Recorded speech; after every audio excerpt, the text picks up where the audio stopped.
Glória a Deus, louvado seja o Senhor. Amém, queridos? Que Deus abençoe mais uma vez a sua vida de maneira rica e abundante, em nome de Jesus. A palavra de hoje, eu gostaria de convidá-los a que abram as suas Bíblias no livro de Êxodo, capítulo de número 13. O livro de Êxodo, capítulo de número 13.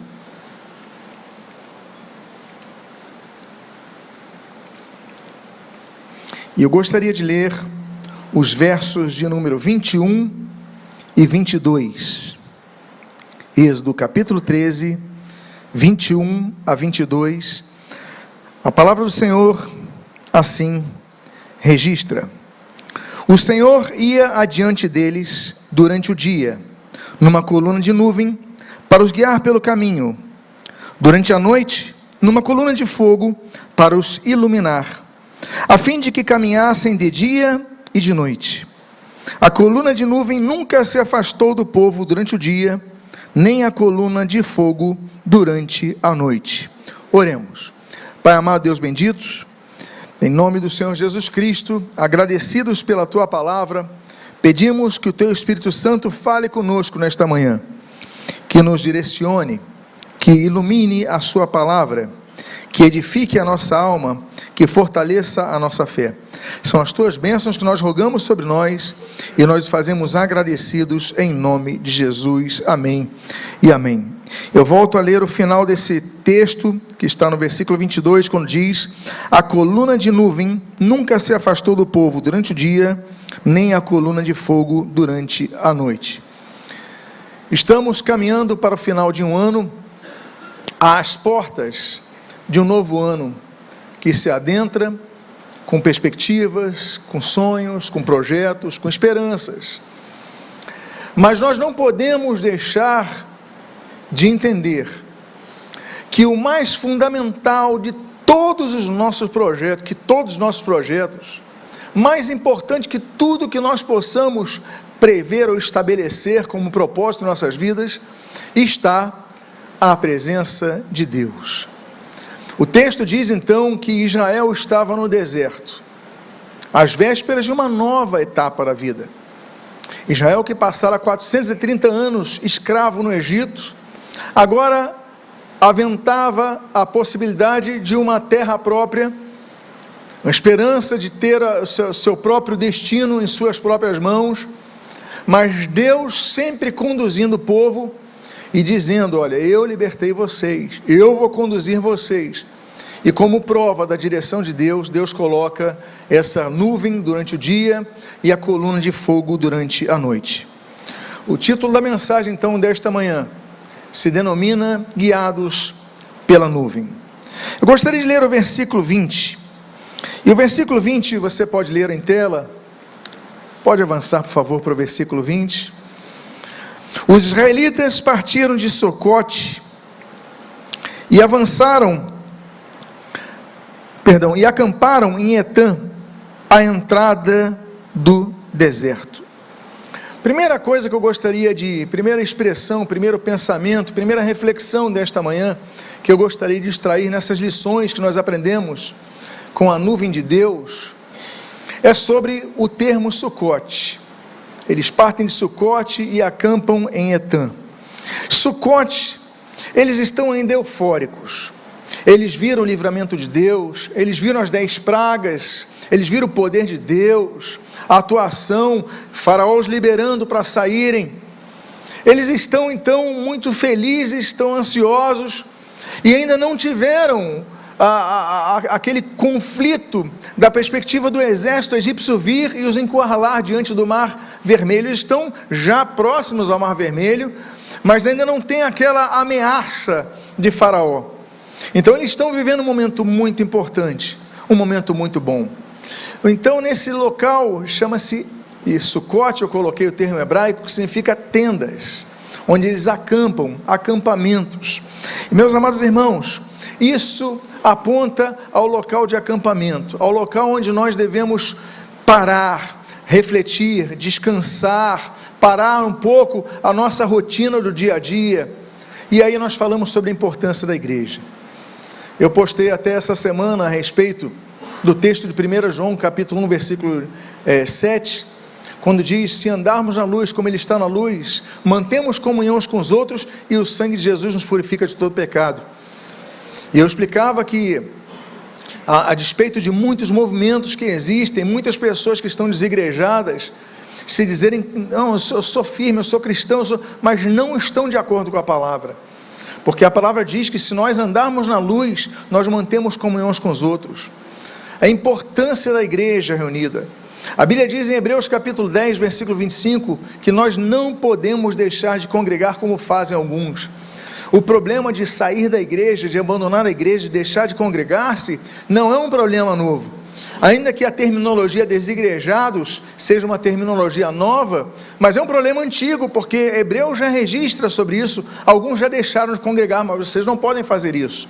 Não deixem de congregar. É uma ordem bíblica. Então nós devemos congregar, porque quando nós congregamos, nós nos fortalecemos. Nós fortalecemos uns aos outros, a brasa está junto ao braseiro, nós ouvimos a palavra, louvamos em comunhão, fortalecemos-nos uns aos outros através do exercício dos nossos dons espirituais. A Bíblia diz, em 1 Pedro capítulo 4, versículo 10, que nós devemos servir uns aos outros, conforme o dom que cada um recebeu. A Bíblia fala em 1 Coríntios capítulo 12, sobre isso, sermos um corpo com múltiplos membros, mas que somos interligados, dependemos uns dos outros. A Bíblia fala sobre isso em Romanos capítulo 12 também. A Bíblia sempre fala a respeito da importância de congregarmos, mesmo quando há perseguição, amados irmãos. A Bíblia diz em Atos capítulo 2, versículo 1, que no dia de Pentecostes estavam todos reunidos, a despeito das perseguições. Ora, Jesus tinha sido crucificado, os seus discípulos já eram mal vistos ali pelo governo, e aí os discípulos: olha, então vamos nos esconder. Mas no dia de Pentecostes, 50 dias depois da Páscoa, eles já estavam todos reunidos, não deixaram de se congregar. Quando você vai a Roma, ou quando você for a Roma, não deixe de visitar as catacumbas de Roma, porque elas falam muito. As catacumbas de Roma são corredores subterrâneos, e esses corredores subterrâneos é onde as pessoas sepultavam os seus mortos, seus falecidos, e era ali que a igreja se reunia. Os romanos evitavam ir ali, era um local fétido, era um local que não cheirava bem, era um local de corpos, mas era um local onde a igreja podia se reunir, sem ser, não podia haver templos, havia perseguição, não podia haver placas, casas muitas vezes eram invadidas, mas eles: olha, então vamos no cemitério, onde a gente pode se reunir, cemitérios subterrâneos. A igreja não deixava, apesar de toda a dificuldade. Eu digo a vocês uma coisa: o ambiente é claustrofóbico, você vai descendo aquelas escadas, e hoje tem ventiladores ali, né? Você vê os ventiladores, mas na época não havia, mas mesmo assim a igreja não deixava de se reunir, e nós então não podemos deixar de congregar. Que seja uma meta de você se envolver mais, se envolver usando os seus dons. Olha, nós recebemos dons. Os dons, nós podemos fazer duas coisas com os dons: nós podemos multiplicá-lo, ou nós podemos enterrá-lo. E o Senhor Jesus fala de maneira muito clara e específica, Mateus capítulo 25, a respeito daqueles que enterram seus dons. Então, meus amados irmãos, nós não podemos deixar isso de lado. Nós devemos usar os nossos dons. Você tem usado os seus dons?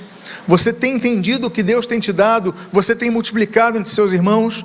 Então eles partiram de Sucote. E aí continua o texto, nesse mesmo texto, versículo 20, agora falando de Etã: e acamparam em Etã. Etã hoje é uma cidade egípcia, está a 15 quilômetros do local de que eles partiram. Então eles partem primeiro da terra de Gósen, lá andam 80 quilômetros até Sucote, depois eles andam mais 15 quilômetros até Etã. Etã, que está entrado no deserto. Etã fica junto ao canal de Suez também, e eles acampam num local que se chama Etã, que significa relhas de arado. O que significa relhas de arado? Significa exatamente isso: trabalho. Você tem a terra, você tem uma terra fértil, Mas se você não plantar, se você não cuidar da terra, você não vai produzir o que pode produzir a terra. Então é necessário que você are a terra. Há terras mais secas, há terras mais duras. Então você vai lá com o arado, você coloca aqueles bois, e você então tem o metal que vai cruzando e vai abrindo uma fenda naquela terra, muitas vezes dura, muitas vezes ressecada, e aí você vai colocando as sementes, e aí então você vai plantando de novo, vai colocando água, relhas de arado, é o que significa essa segunda etapa. Nós temos então a primeira etapa de congregarmos, ótimo, mas o que nós temos feito com isso? Nós temos que trabalhar, que seja um ano de trabalho, que você possa se envolver mais na obra de Deus. Eu digo a vocês, a primeira etapa da igreja, congregar-se, é ótima, mas muitas vezes, para muitos, se torna um problema, quando elas apenas transformam a igreja no auditório. Elas deixam de ser igreja, e passam a ser um auditório, onde apenas ouvem. Eles vão apenas para ouvir. Gostam da mensagem, não gostam da mensagem, e aí concordam, discordam, acham isso, acham aquilo e vão para suas casas. Tornamos a igreja um auditório.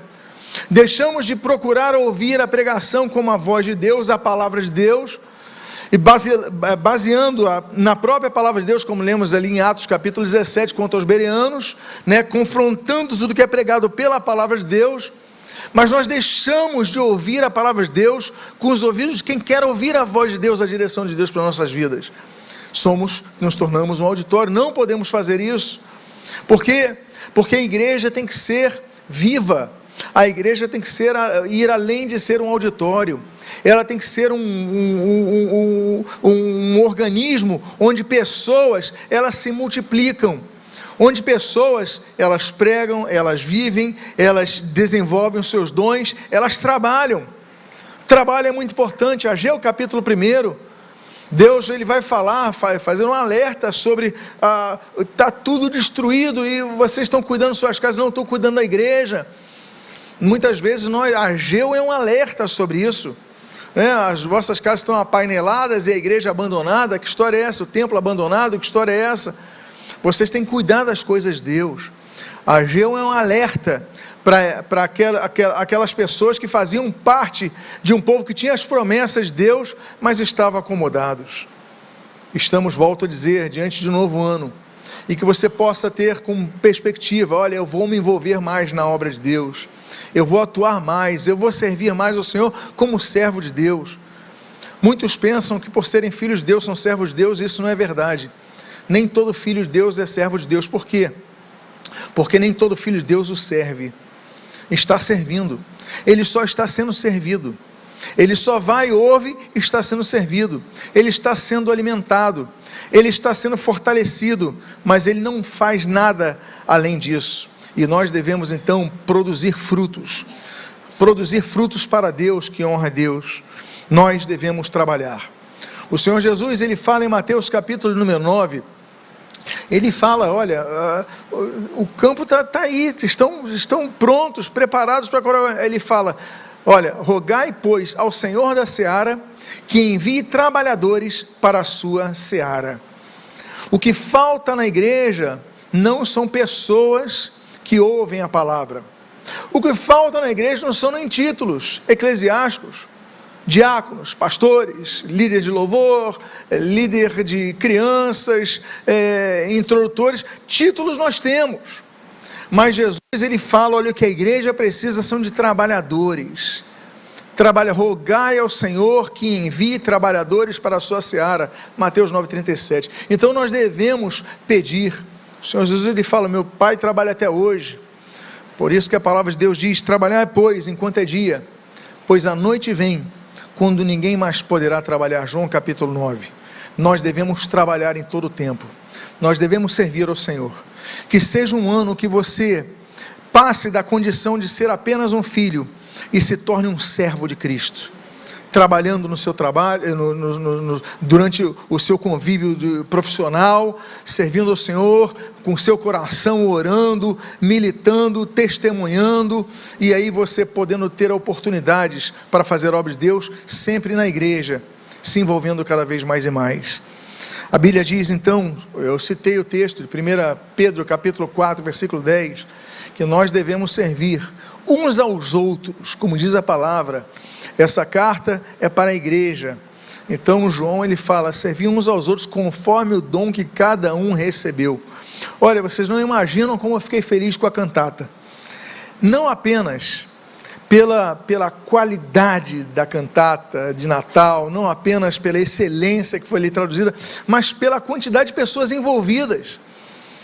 Muita gente se envolveu, e é isso aí, cada um vai oferecendo o que tem. Aquele jovem, ele tinha o que para oferecer para Jesus, para aquelas multidões? Ele não tinha um buffet disponível, ele tinha o que? 5 pães, 2 peixes, e aí vai distribuir para a multidão, e Deus multiplica. Nós devemos oferecer para o Senhor aquilo que nós temos, e o Senhor vai multiplicar, vai abençoar outras vidas. Então, eles saem de Sucote e acampam em Etã, reelejarado, local de trabalho. O texto então, no versículo 21, voltando ao versículo 21 e lendo o versículo 22, nós lemos assim: o Senhor ia adiante deles, durante o dia, numa coluna de nuvem, para os guiar pelo caminho. Durante a noite, numa coluna de fogo, para os iluminar, a fim de que caminhassem de dia e de noite. A coluna de nuvem nunca se afastou do povo durante o dia, nem a coluna de fogo durante a noite. Outra lição que nós devemos e podemos extrair desse texto, é que Deus nunca nos abandona, mesmo que estejamos no deserto. Deus está conosco, mesmo que estejamos no deserto. Deus está conosco, mesmo que estejamos passando por uma fase difícil em nossas vidas. Que falte aquela chuva copiosa, que falte no olhar aqueles pastos verdejantes, que faltem situações de conforto, ainda assim Deus está com eles. A Bíblia diz no texto, a coluna de nuvem nunca se afastou do povo, nem a coluna de fogo durante a noite. Deus não nos abandona. A Bíblia diz em Josué, quando Deus vai falar para Josué ser forte, ser corajoso, ele fala assim, assim como fui com meu servo Moisés, eu serei contigo. A promessa é que Deus, assim como foi com os grandes patriarcas, com os grandes servos que a Bíblia registra, cujas biografias a Bíblia registra, assim como Ele foi com eles, será conosco. Gênesis capítulo 26, por exemplo, nós ouvimos há 2 domingos atrás a pregação falando sobre Gerar, a cidade de Gerar, Isaac ali. Deus vai falar no capítulo 26 de Gênesis para Isaac, olha, eu sou o Deus de teu pai Abraão, assim como eu sou com ele, eu vou ser contigo, eu não vou te abandonar. A promessa vem para a tua vida, Deus tem promessas para a tua vida, e a grande promessa é da presença dele. Eu volto a dizer, podemos ter muitos planos, e vamos planejar, vamos projetar, vamos organizar, vamos ter propósitos e alvos e metas para o próximo ano, mas uma coisa não nos pode faltar, a presença de Deus. Uma coisa não nos pode faltar, a presença de Deus, e Ele promete estar do nosso lado. A Bíblia diz então, que mesmo nos momentos mais difíceis, Deus está do nosso lado. O salmista, talvez no texto mais conhecido da Bíblia, o Salmo 23, ele fala, ainda que eu ande pelo vale da sombra e da morte, não temerei mal nenhum, porque Tu estás comigo. Tu estás comigo. Davi sabia que podia estar no vale das sombras e da morte, ou no texto, nos textos originais, nos vales das sombras profundas, é um vale muito, muito perigoso, de muitos assaltos, mas a presença de Deus está ali, então você tem tudo o que você precisa. E aí, a Bíblia diz, em Êxodo capítulo 33, que quando Moisés, ele desce do Monte Sinai, Nós temos aquela idolatria do capítulo 32 de Êxodo, do bezerro de ouro, mas Deus fala para Moisés: Moisés, eu estou contigo, mesmo que o povo todo esteja, eu estou contigo, e eu te darei descanso. Deus é um Deus que com a sua presença nos dá descanso. Podemos estar no deserto, temos descanso em Deus. Amém, queridos? Por quê? Porque Deus não nos abandona. Quero falar sobre algumas características da coluna de fumaça. A coluna de fumaça, ela nos dá sombra e umidade. Eram duas colunas. Durante o dia, uma coluna de fumaça, durante a noite era a coluna de fogo. A coluna de fumaça, ela trazia sombra durante aquele calor do deserto. Ele trazia sombra e trazia umidade, trazia um alívio, trazia um descanso. E aí, as sombras, nos lembramos de algumas coisas. A primeira delas é o que diz no Salmo 17, debaixo da sombra das suas asas eu descanso. Nós temos um descanso em Deus, a sombra de suas asas. É muito bonito o texto, é um texto antropomórfico, naturalmente, da forma compreensível o entendimento humano, a sombra de suas asas, mas o que ele quer dizer é que Deus está sempre sobre as nossas vidas, Ele está sempre cuidando de nós e nos trazendo sombra, então trazendo-nos proteção, trazendo alívio, trazendo cuidado. Então nós podemos dizer a você: descanse à sombra das asas do Senhor. Passamos do Natal, e quando falamos Natal, normalmente falamos de Lucas, capítulo 1, capítulo 2, que são os textos que falam muito sobre a questão do nascimento de Jesus, que tratam do nascimento de Jesus, que abordam a questão do nascimento de Jesus.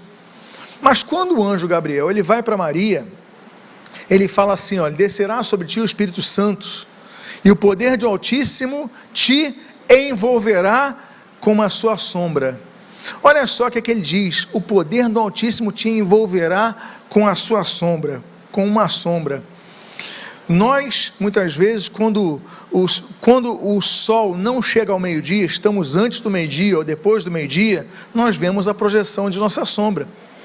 Nós percebemos, por exemplo, quando o sol está se pondo com muita intensidade, sem nuvens, nós vemos claramente a nossa sombra. Mas quando é meio-dia, o sol está, como dizem, a pino, o sol está bem numa linha que a nossa sombra está projetada exatamente debaixo de nós. Mas o fato é que nós não podemos nem notar, mas apesar do sol, a sombra está nos envolvendo, a sombra do Senhor nos envolve. E a palavra para Maria era aquela: Maria, não temas. Maria, o poder do Espírito Santo está sobre você, o poder do Altíssimo está sobre você, Ele te envolverá como a sombra. Nós precisamos entender que o poder de Deus está sobre nossa vida. O meu desejo é que você seja envolto pela sombra do Senhor a cada momento. Agora eu falei sobre a coluna de fumaça, e eu quero falar sobre a coluna de fogo. A coluna de fogo, ela trazia 3 benefícios imediatos ao povo de Israel. Se a coluna de fumaça durante o dia trazia umidade e sombra, a coluna de fogo trazia em primeiro lugar o aquecimento contra o frio. Se você não sabe, muitos podem supor ou entender que o deserto é um local extremamente quente. Eu falo dos desertos cálidos, os desertos quentes. Não estou falando da Antártida, por exemplo, que é um deserto, mas estou falando dos locais onde você só vê areia, mas você fala, é um local muito quente. Sim, você tem razão, durante o dia é um local muito quente, mas talvez você não saiba que à noite é um local muito frio. E ali então, naquele deserto, naquela madrugada fria, tinha aquela chama de calor para os aquecer. Assim é a presença de Deus. Mesmo estando nós no meio da aridez, de um frio terrível, a presença de Deus nos aquece. Mesmo que estejamos vivendo um inverno em nossas vidas, a presença de Deus nos aquece. Esse é o primeiro aprendizado que nós podemos extrair. A segunda coisa que nós podemos extrair dessa coluna de fogo é que ela protegia o povo das feras. Sim, porque quanto mais escuro a criaturas, a animais, a feras, que eles procuram oportunidade, você não está vendo onde estão, você não está vendo se estão próximos para você se proteger. E ali então aquela luminosidade, aquele calor, ele fazia com que o povo ficasse atento, e o povo ficasse demonstrando diante das feras que podiam querer invadir: olha, você não tem espaço aqui, vai haver reação. E essa é a segunda coisa que nós podemos extrair. Meus amados irmãos, Satanás anda ao nosso derredor, diz a palavra de Deus, procurando ocasião oportuna para nos devorar. Uma vez eu ouvi uma pessoa dizendo: o diabo é um leão desdentado, ele não pode fazer nada conosco. Ele tendo dentes ou não tendo dentes, ele pode nos devorar. Qual é a diferença? O fato é que ele pode destruir vidas, porque ele anda ao nosso derredor procurando ocasião oportuna, ou seja, oportunidades.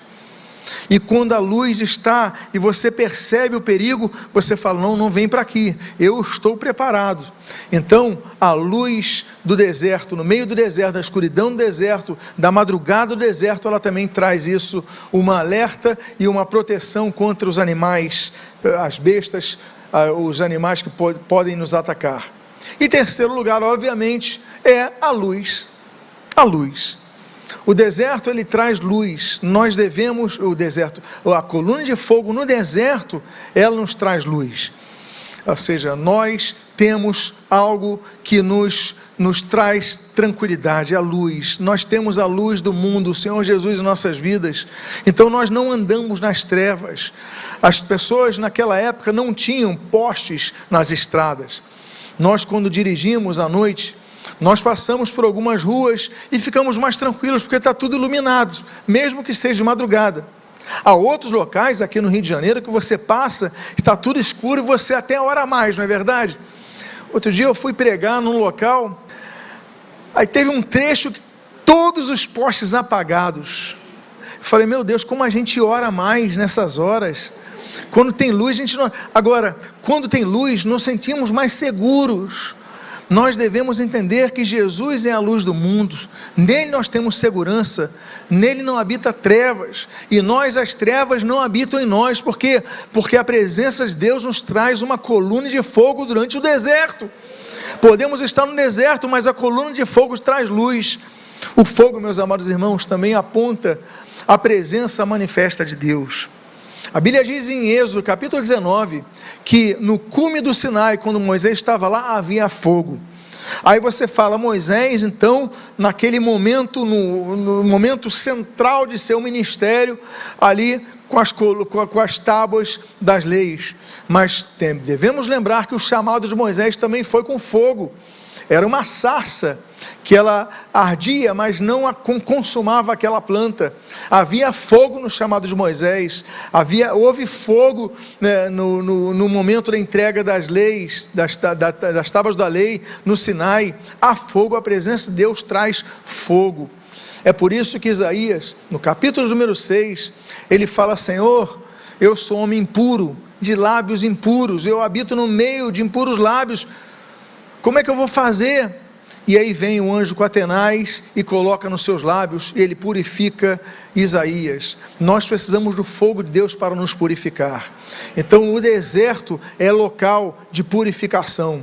O deserto pode ser um local de prova, pode ser um local de dificuldade, pode ser um local de aridez, mas há um local de presença de Deus, há um local do calor de Deus, há um local de purificação de Deus. Vamos agora a Números capítulo 9, os versículos 15 e 17, extrair mais uma lição dessa nuvem. Diz a palavra do Senhor: no dia em que foi levantado o tabernáculo, a nuvem cobriu o tabernáculo, a saber, a tenda do testemunho, e à tarde estava sobre o tabernáculo uma aparência de fogo até a manhã seguinte. Assim acontecia sempre, a nuvem o cobria, e de noite havia aparência de fogo. Quando a nuvem se erguia de sobre a tenda, os filhos de Israel se punham em marcha, e no lugar onde a nuvem parava, aí os filhos de Israel acampavam. Eu vou ler esse último versículo, essa parte do versículo 17, mais uma vez. Quando a nuvem se erguia sobre a tenda, os filhos de Israel se punham em marcha, e no lugar onde a nuvem parava, os filhos de Israel acampavam. Ou seja, Deus dava direção, mas quem decidia o rumo não era o povo, era Deus. Eles não partiam a hora que queriam, eles não falavam, olha, eu vou partir agora porque eu estou querendo. Moisés não decidia, por mais que ele fosse líder, e um grande líder que Israel teve, Moisés ele falava, não, olha, vamos fazer o seguinte, vamos partir depois de amanhã, olha, daqui a uma semana nós vamos partir, vamos ficar mais 20 dias aqui que está muito bom esse local. Moisés não decidia. A Bíblia diz que quando a nuvem se afastava, o povo se colocava em marcha, e quando a nuvem parava, o povo parava. Precisamos da direção de Deus. Quando Deus dá a direção, Deuteronômio capítulo 5 diz, não podemos nos desviar nem para a direita, nem para a esquerda, devemos seguir a direção de Deus. Quando seguimos a direção de Deus, quando nós andamos debaixo da direção de Deus, quando nós obedecemos a direção de Deus, então nós podemos confirmar aquilo que a Bíblia diz em Romanos capítulo número 8, nós somos filhos de Deus, porque quem é filho de Deus, ele é dirigido pelo Espírito de Deus. Nós devemos a direção de Deus, nós ouvimos a direção de Deus através de várias possibilidades, uma delas é a palavra de Deus, é uma bússola para nós, é lâmpada para nossos pés, é luz para o nosso caminho, como diz o Salmo 119, então a palavra de Deus, ela traz direção para as nossas vidas. Outra coisa que nós podemos ter direção de Deus é o que nós lemos em Atos capítulo número 8. Atos capítulo número 8 fala que sobre o direcionamento de Filipe é o eunuco. Então Deus dirigiu Filipe aquele eunuco para trazer a palavra de Deus, para resgatar aquela vida. Deus pode usar pessoas para trazer uma direção às nossas vidas. Deus pode usar pessoas que estão próximos a você, ou mesmo distantes de você, e aparece o Felipe no teu caminho, e aparece o Antônio, o José, a Maria. Eu não estou falando de personagens específicos, não estou dando exemplos de nomes aqui. Qualquer pessoa pode aparecer. Deus envia a pessoa, como enviou Filipe eunuco, para trazer vida à tua vida. Deus então pode usar as escrituras, Deus pode usar uma pessoa, e Deus pode usar também outra coisa que nós, outra ação que nós vemos lá em Atos capítulo número 9, que Deus pode usar a oração para trazer direção às nossas vidas. A Bíblia diz que Ananias estava orando, e o Espírito de Deus o direcionou para ir até Saulo, ou seja, através da oração. Quando nós oramos, Deus vai apontando direções. Quando nós oramos, Deus vai falando conosco. Nós devemos orar com o coração aberto, com o nosso espírito ávido para ouvir a voz dele. Deus vai falar. Então Deus fala por pregações, Deus usa pessoas para nos falar, e Deus fala através de oração. O importante é que sejamos guiados pelo Espírito Santo, como nós citamos aqui, Romanos capítulo de número 8. Números capítulo 9, nos versículos 18 a 22, eu vou ler o seguinte, duas telas que tem aí. Segundo o mandado do Senhor, os filhos de Israel partiam, e segundo o mandado do Senhor, acampavam. Por todo o tempo em que a nuvem pairava sobre o tabernáculo, permaneciam acampados. Quando a nuvem se detinha muitos dias sobre o tabernáculo, os filhos de Israel cumpriam a ordem do Senhor e não partiam. Às vezes, a nuvem ficava poucos dias sobre o tabernáculo. Então segundo o mandado do Senhor, permaneciam, e segundo a ordem do Senhor, partiam. Continua o texto dizendo, às vezes, a nuvem ficava desde a tarde até a manhã seguinte. Quando pela manhã a nuvem se erguia, punham-se a marchar, quer de dia, quer de noite. Erguendo-se a nuvem, partiam. Se a nuvem se detinha sobre o tabernáculo por 2 dias, ou 1 mês, ou mais tempo, enquanto pairava sobre ele, os filhos de Israel permaneciam acampados, e não se punham em marcha, mas quando a nuvem se erguia, eles partiam. Outra coisa que nós devemos entender, é a diferença do nosso tempo para o tempo de Deus. O tempo de Deus não é o nosso tempo. Para Deus, um dia é como 1000 anos é como um dia, como anotou Pedro. Nós devemos entender muitas vezes que o mais importante é que se cumpra a vontade de Deus sobre nossas vidas, é o fundamental, porque às vezes a gente quer a resposta para hoje, a resposta para amanhã, mas a Bíblia diz, olha, se a nuvem parava 2 dias, então o povo parava 2 dias e depois marchava quando a nuvem saía e seguia. Se a nuvem parava 1 mês, eles paravam 1 mês. Se a nuvem parava mais tempo, eles paravam mais tempo.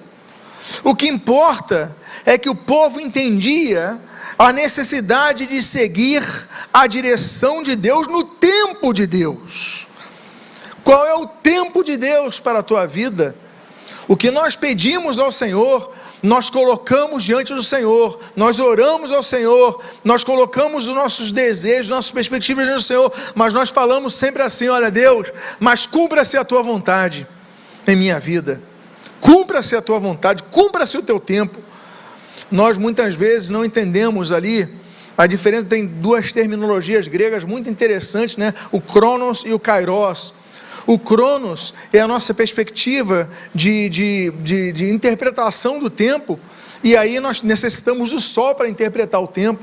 Nós sabemos que um dia tem 24 horas, nós sabemos que o ano tem 365 dias, na sua média, ou 366, de tempos em tempos. O que nós sabemos é que nós conseguimos medir pelo nosso ponto de vista da Terra, em relação ao Sol. Então esse é o nosso Cronos, daí vem cronologia. Agora existe o Kairos, que é o tempo que é determinado por Deus, que não está baseado no meu ponto de vista humano aqui da Terra em relação ao Sol. Não está determinado, porque não é cronos, não é cronometrável, não é marcado, não é agendado, não é estabelecido, não é fixo. Mas o Kairos é um tempo que é um tempo. Mas qual o tempo? É o tempo de Deus. Então Israel marchava, e nós devemos entender isso, que nós devemos marchar. O que nós precisamos não é a agenda humana em relação aos propósitos de Deus, mas é a agenda de Deus se cumprindo em nossas vidas. Então, se vai ficar de uma tarde para uma manhã a nuvem, glória a Deus, louvado seja o Senhor. Então a nuvem segue na manhã seguinte, eu vou seguir na manhã seguinte. Agora, se isso demorar um ano, eu vou seguir daqui a um ano. O que importa é que você cumpra a vontade de Deus. Êxodo capítulo 40, versículos 33 a 34, a Bíblia diz: levantou também um átrio ao redor do tabernáculo, e do altar o pendurou o cortinado da porta do átrio. Assim Moisés acabou a obra. Então, olha só que coisa interessante, eu vou reler isso que é tão importante. Assim Moisés acabou a obra. Então a nuvem cobriu a tenda do encontro, e a glória do Senhor encheu o tabernáculo. A obra do Senhor só encheu o tabernáculo quando a obra estava pronta. Nós devemos entender que a obra de Deus tem que ser concluída em nossas vidas. Nós devemos pedir a Deus: Deus, conclui a tua obra em minha vida, que eu possa todo dia estar operando pelo Senhor, todo dia estar trabalhando pelo Senhor, todo dia estar envolvendo o Senhor, porque eu quero ser cheio da tua presença. O tabernáculo era envolto da nuvem, o tabernáculo era envolto da presença manifesta de Deus. Havia o local do Santo dos Santos, o local santíssimo. O tabernáculo, agora todo o tabernáculo fica cheio da presença de Deus, a Bíblia diz, quando a obra foi completada. Detalhe, como é que ela foi completada? Eu vou reler o texto para você ver o detalhe. Levantou também o átrio ao redor do tabernáculo e do altar, e pendurou o cortinado da porta do átrio. Quando ele coloca uma cortina, meus irmãos, não importa ser uma coisa que parece ser simples, o que importa é que você faça a obra de Deus. Ele colocou uma cortina, a presença de Deus entrou, a glória de Deus se manifestou dentro do tabernáculo. Uma cortina que faltava. Às vezes você construiu na sua vida, na sua caminhada cristã, um prédio.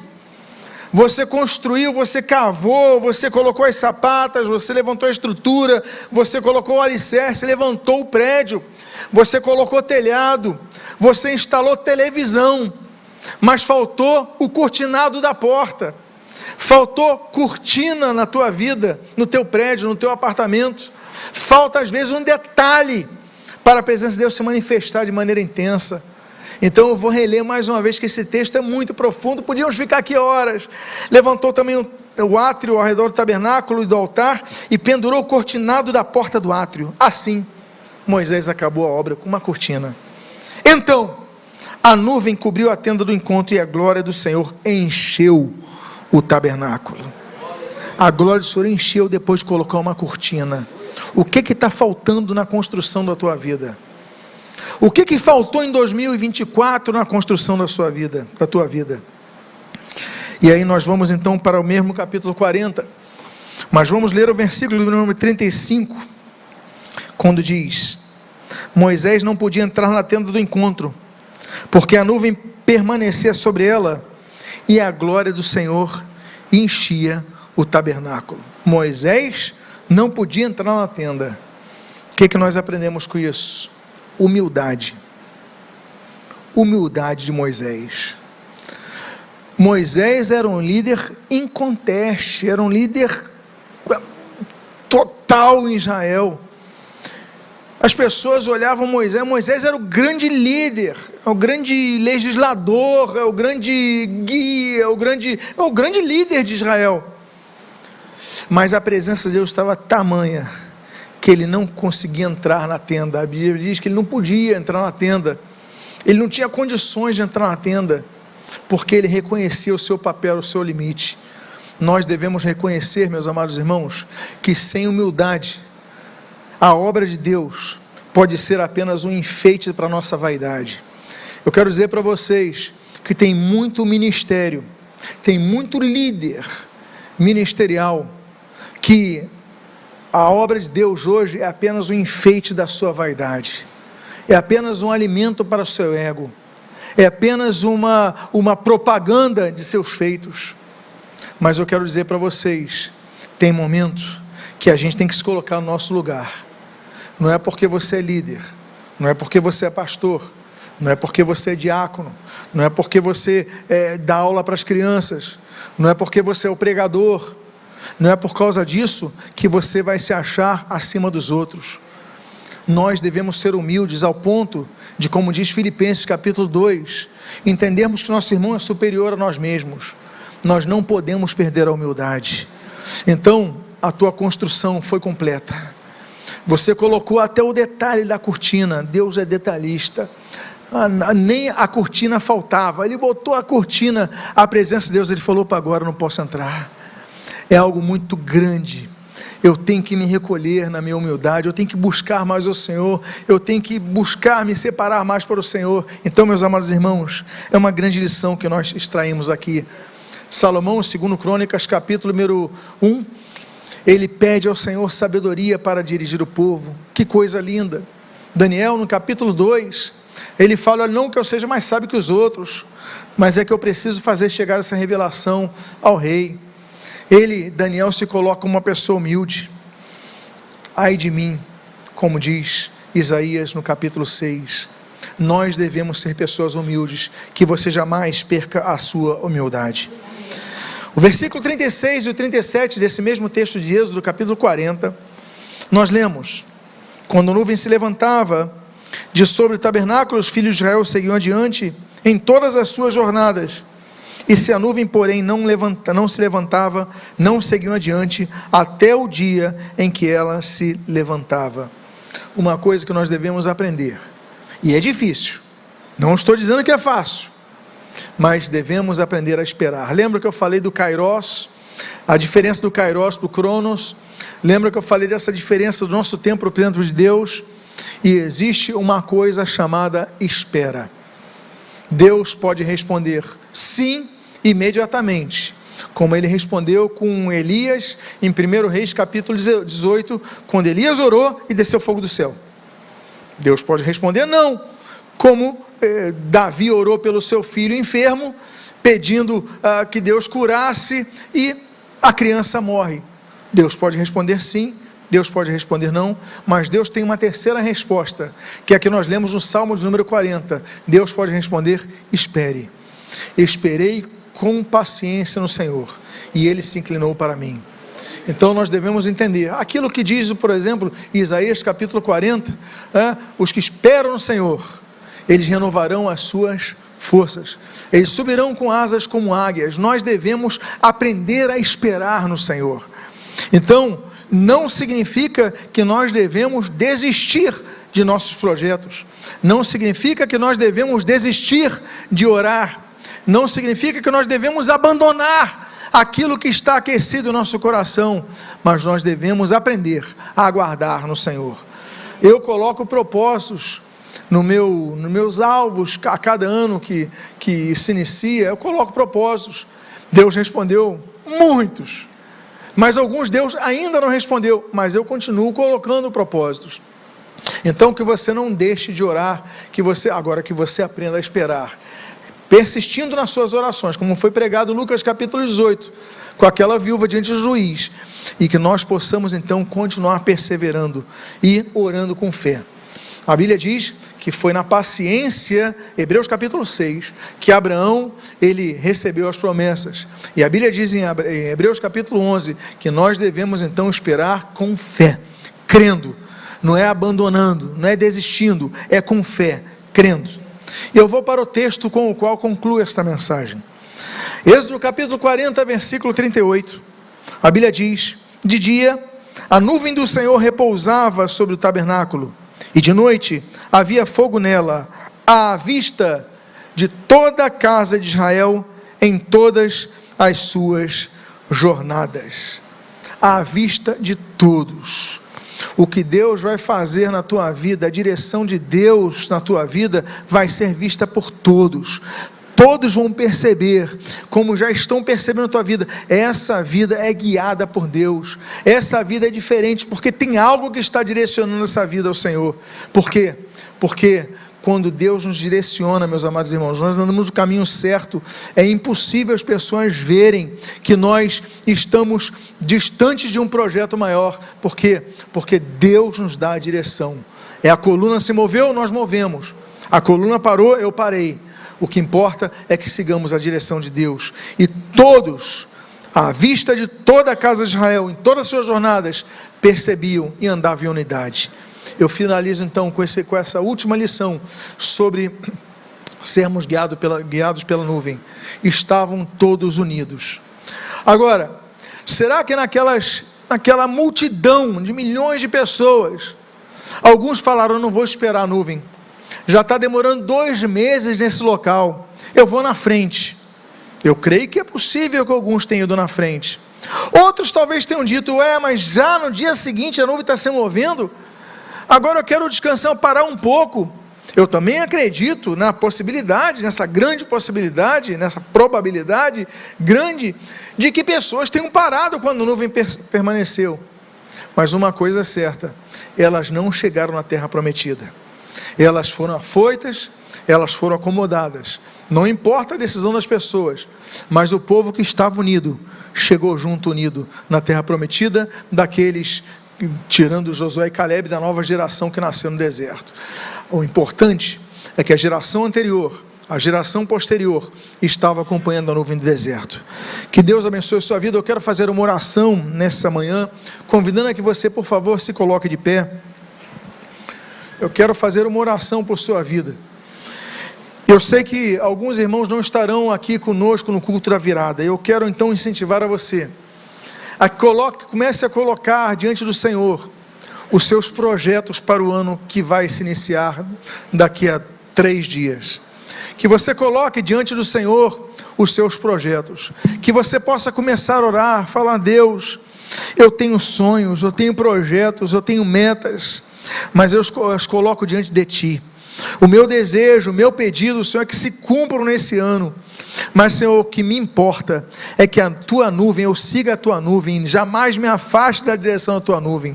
Então eu peço as Tuas bênçãos sobre a minha vida. Pai amado, em nome de Jesus, eu oro por cada um aqui. Eu oro por cada filho e servo Teu. Eu oro por cada um que está pedindo direção à sua vida. Em nome do Senhor Jesus, que eles possam ver a coluna de fogo à noite e a coluna de fumaça durante o dia. Que, Senhor, mesmo à noite mais terrível, a noite mais difícil, eles possam ver aquela chama queimando, a Tua presença aquecendo. Que eles possam, no mais cálido do deserto do meio-dia, eles possam ver aquela coluna de fumaça trazendo umidade às suas vidas, mas que eles jamais deixem de perceber a tua presença com eles, os guiando, a tua presença com eles, dirigindo os seus passos. Então, Pai, colocamos esse novo ano que se iniciará diante de Ti, para que nossos passos sejam guiados não pela nossa vontade, mas pela Tua vontade. Seja feita a Tua vontade em nossa vida, e nada além de Tua vontade. Cumpra-se o Teu querer em nossa vida, Pai. É o que nós oramos, abençoando esse novo ano que se iniciará, abençoando essa nova etapa que se iniciará, pedindo as Tuas bênçãos, Pai, e que em nome de Jesus, Senhor, possamos permanecer, vendo, percebendo, Senhor, que a construção continua, mas, Senhor, que nós possamos colocar aquela cortina que falte, para que a Tua presença seja tão grande, Senhor, que ela encha o tabernáculo todo, e não apenas o lugar santíssimo, mas o lugar santo, o átrio, todo local seja plenamente enchido da Tua presença, que sentamos a Tua presença plenamente em nossas vidas, e é o que nós pedimos, e nós fazemos agradecidos em o nome de Jesus, amém e amém, e que Deus abençoe sua vida rica e abundantemente em nome de Jesus. Louvado seja o Senhor.